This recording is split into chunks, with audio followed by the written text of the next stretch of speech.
Hello friends, எல்லோரும் எப்படி இருக்கீங்க? நான் உங்கள் விஜய். இன்றைக்கி வந்து உங்களுக்கு ஒரு சூப்பரான தட்டை.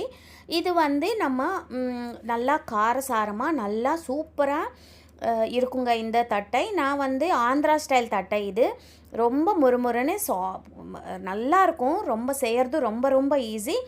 பாருங்கள் எவ்வளோ கிறிஸ்பியாக நல்லா வந்திருக்கு. இந்த தட்டை வந்து நம்ம செய்கிறது ரொம்ப ஈஸினால நீங்கள் சட்னி செஞ்சு ஒரு டப்பாவில் போட்டு வச்சிங்கன்னா ஒரு மாதம் வரைக்கும் நல்லா குழந்தைங்களுக்கு ஸ்நாக்ஸ்க்கு நம்ம ஈவினிங் கொடுக்கறதுக்கு ரொம்ப சௌகரியமாக இருக்கும். இந்த தட்டை செய்கிறது எப்படின்னு நான் உங்களுக்கு காட்டுறேன். நீங்கள் இப்போ தான் என் சேனல் ஃபஸ்ட் டைம் பார்க்குறீங்கன்னா கண்டிப்பாக என் சேனலுக்கு சப்ஸ்கிரைப் பண்ணிக்கோங்க, லைக் பண்ணுங்கள், ஷேர் பண்ணுங்கள். உங்களுக்கு இந்த வீடியோஸ் யூஸ்ஃபுல்லாக இருந்தால் கண்டிப்பாக ஒரு லைக், ஒரு ஷேர், அப்புறம் கமெண்ட் பண்ணுங்கள். இந்த தட்டை பண்ணுறதுக்கு நான் வந்து ஒரு மிக்ஸி ஜாரில் ஒரு சின்ன கப்பு வேர்க்கடலை, ஒரு சின்ன கப்பு பொட்டுக்கடலை போட்டு ஒரு 4-5 காஞ்ச மிளகா போட்டு நல்லா பவுடர் பண்ணி வச்சுக்கிட்டேன். இப்போ ஒரு பெரிய பாத்திரத்தில் ஒரு பெரிய பவுல் அரிசி மாவு எடுத்திருக்கேன். இது அரிசி மாவு வந்து நம்ம மிஷினில் ஆட்டிட்டு ரெடி பண்ணி வச்சிட்டோன்னா அரிசி மாவில் ஒரு ருசிக்கேற்ப உப்பு போட்டுக்கோங்க. ஒரு 4-5 ஸ்பூன் எண்ணெய் வந்து நல்லா சூடாக்குங்க. சூடானதுக்கப்புறம் இந்த மாவில் போட்டுருங்க. நல்லா ஒரு 4-5 ஸ்பூன் எண்ணெய் பிடிக்கும்.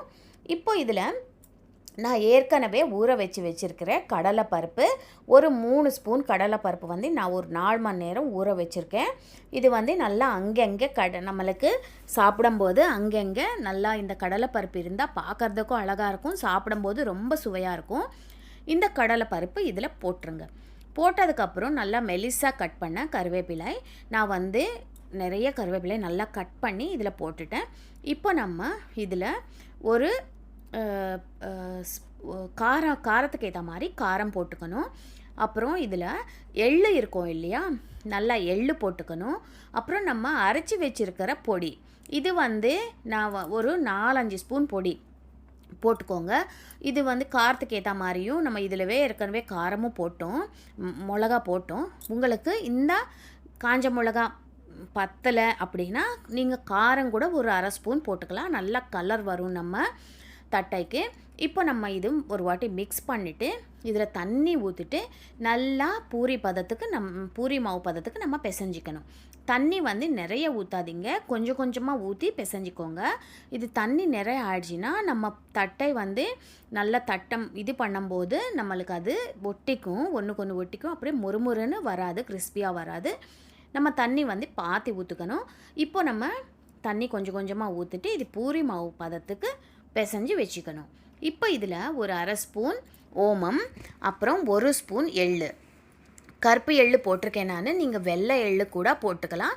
அது வந்து நல்லா கலர்ஃபுல்லாக இருக்கும் பார்க்குறதுக்குனால நான் கருப்பு எள்ளு போட்டிருக்கேன். இது வந்து ஓமம் வந்து நம்மளுக்கு இந்த கடலை பருப்பு இதெல்லாம் போட்டோனால இது வந்து கொஞ்சம் ஓமம் போட்டால் வயிற்றுக்கு நல்லதுன்ட்டு நம்ம ஒரு 1/2 ஸ்பூன் ஓமம் போட்டிருக்கோம். இப்போ இது நல்லா மிக்ஸ் பண்ணிட்டோம். இப்போ இது வந்து பூரி சைஸ் சின்ன சின்ன உருண்டையாக உருட்டி வச்சுக்கணும்.